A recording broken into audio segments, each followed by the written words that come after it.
Je sais pas si vous avez vu l'interview de Macron qu'il a donnée à l'Humanité. Dedans, il essaye de défendre un peu sa loi asile-immigration au nom de Manouchian, et son raisonnement, il est simple, c'est que à son temps, la France contrôlait les frontières. D'ailleurs, il oublie de le dire, mais à l'époque de Pétain aussi, eh ben, la France, elle savait faire plein de trucs qu'il faut pas refaire.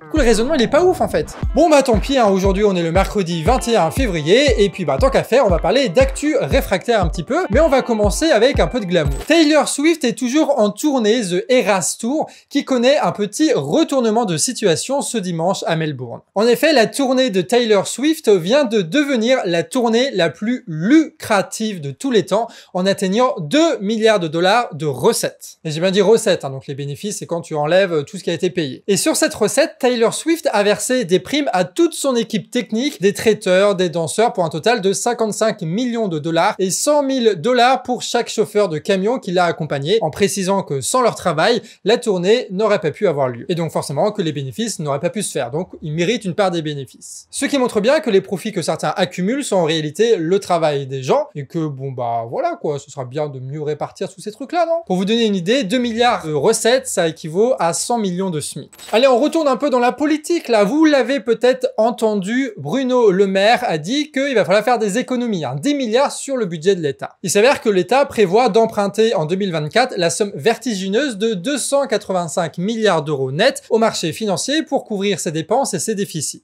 En 2023, l'État avait emprunté 270 milliards, donc cette année c'est 15 milliards de plus que l'année dernière. Donc il faut bien compenser cet immense emprunt avec une dette publique qui atteint les 112% du PIB, soit 20% de plus que ce qu'il était il y a 5 ans. Et si l'État doit emprunter, c'est parce que son budget est en déficit, c'est-à-dire que les montants de ses dépenses dépassent celui de ses recettes. Et le budget français, il est en déficit depuis 2009, depuis Sarkozy, et puis depuis c'est les plans d'austérité qui s'enchaînent pour nous forcer à rembourser les financiers à coup d'augmentation de taxes, de restrictions dans les budgets des services publics, et les retraites et compagnie quoi. Cette fois, Bruno Le Maire veut avoir l'air raisonnable et pas trop alarmiste, du coup il annonce une réduction de la taille des bureaux seulement et la réduction du personnel. Mais bon, évidemment, il va pas réduire son propre ministère ni les ministères des voisins, donc ça va être dans l'administration publique avec tous les services qui vont avec. L'agenda de réforme prévoit quand même encore un nouveau tour de vis sur l'assurance chômage dès cette année et un doublement de la franchise médicale. Autre annonce, les salariés devront verser une participation forfaitaire pour bénéficier du fameux compte personnel de formation, le CPF. 10% du prix de la formation sera désormais à prendre en charge pour ceux qui bénéficient de cette formation, mais comment s'est creusé ce déficit pour lequel on doit raquer? Notamment en arrosant les grandes entreprises et les banques de subventions et d'exonération. Comme là en 2024 avec la loi de financement qui crée une nouvelle zone d'exonération d'impôts sur les bénéfices, de CFE et de taxes foncières. Le plus drôle, c'est que c'est tous ces industriels, ces grands banquiers, ces grands financiers quoi, qui vont pouvoir profiter de ces subventions, de ces exonérations, et en même temps ce sont eux qui vont acheter de la dette française et qui vont donc financer le budget déficitaire de l'État français. Du coup, c'est juste un cercle vicieux comme ça, où l'État a de moins en moins de pouvoir de budget de services publics, et où les financiers ne font que grossir. Peut-être que c'est fait exprès, en fait, T'imagines le complot mondial pour favoriser les financiers au profit de nous, quoi, ce serait... dingue, Pour rappel, les plus grandes banques européennes ont établi leur record historique en 2023 avec un bénéfice de 100 milliards d'euros en une seule année. Et pire, selon l'agence France Trésor, le pays n'a jamais emprunté de l'argent avec un taux d'intérêt aussi élevé depuis 2008. Par conséquent, la charge de la dette qui représente les intérêts que la France doit payer chaque année à ses différents emprunteurs a fortement augmenté depuis 2 ans. Dans la présentation du budget 2024 du ministère de l'économie et des Finances, cette charge représente 51,7 milliards d'euros en 2023 et devrait augmenter jusqu'à 61 milliards d'ici 2026. En résumé, le déficit nourrit la dette, qui nourrit le déficit, qui nourrit la dette, et tout ça, ça nourrit les financiers. Et bizarrement, il n'a pas dit ça, le maire, quand il a fait ses présentations. C'est bizarre, Allez, petit point culture, on en parle peu ailleurs, mais l'Asie est frappée depuis quelques jours par des vagues de chaleur. En Chine, on a pu enregistrer ce week-end des températures allant jusqu'à 38 degrés, pendant qu'au Japon, le mercure grimpe grimpaient entre 20 et 25 degrés, ce qui fut aussi le cas à Taïwan. Je vous rappelle, on est en hiver, en théorie. En Sibérie, près de Vladivostok, on a eu des températures qui allaient jusqu'à 14 degrés, alors qu'en hiver, on est censé tourner autour de -15. Alors évidemment, ce sont des prises instantanées, comme on dit, c'est à un instant donné, à un endroit donné, pas plus que ça. Mais c'est pas censé être aussi chaud quand même. Bref, le réchauffement climatique, eh bien là, il va bien falloir gérer nos sociétés et nos économies pour y faire face. Et je crois pas que c'est le programme des banquiers et des financiers, je suis pas sûr.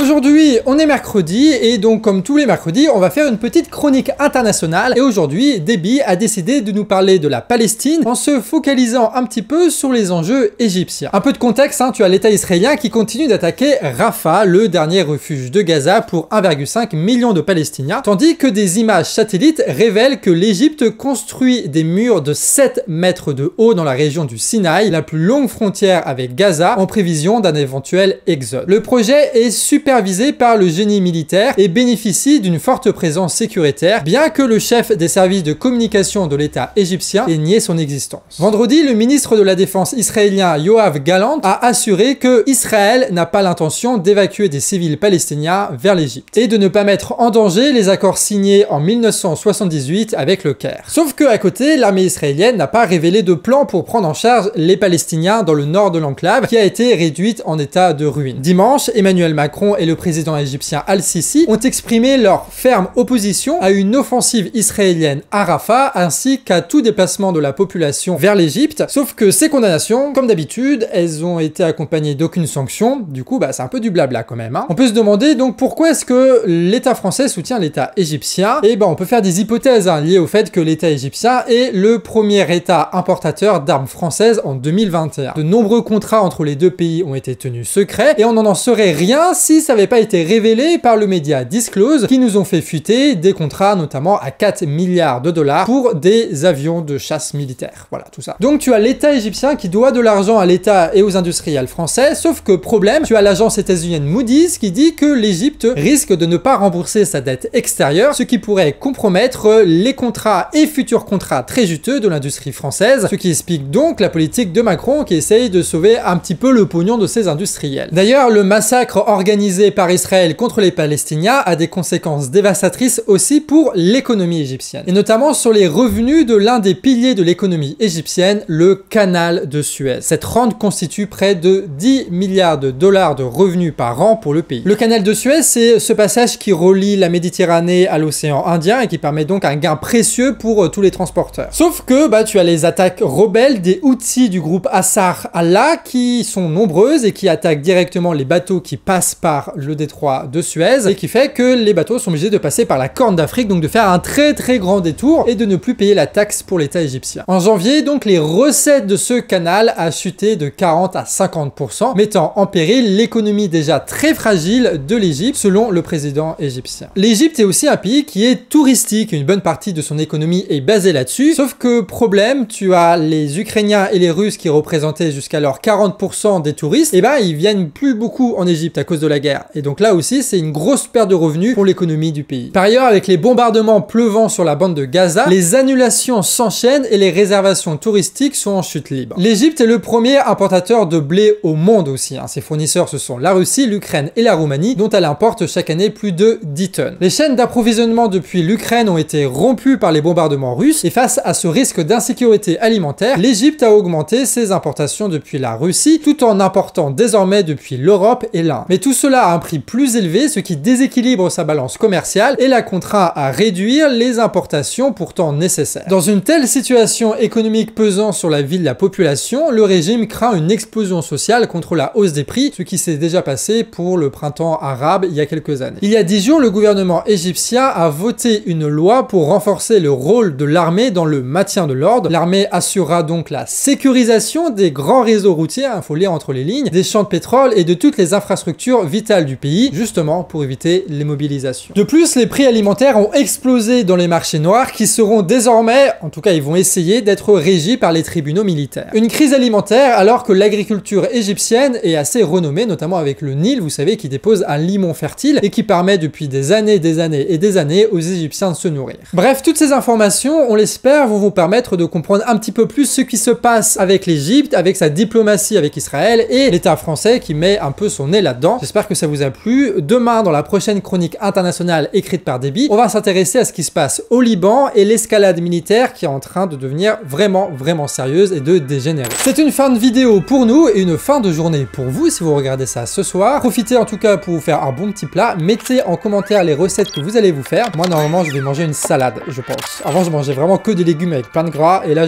non, on va passer à autre chose. Salade avec betterave, houmous, avec du thym dessus et de l'huile de colza. Et tu sais, le truc, la sauce salade là, qui est en fait une mayonnaise mais un peu plus liquide. Ça va être quand même très gras. Pensez à partager cette vidéo si elle vous a plu. Et si vous voulez nous financer pour qu'on puisse continuer ce travail qui est pour vous gratuit et qui est indépendant et qui va peut-être se développer à l'avenir, eh ben vous pouvez nous financer avec des dons mensuels sur Tipeee. Sur ce, des bisous et à la prochaine.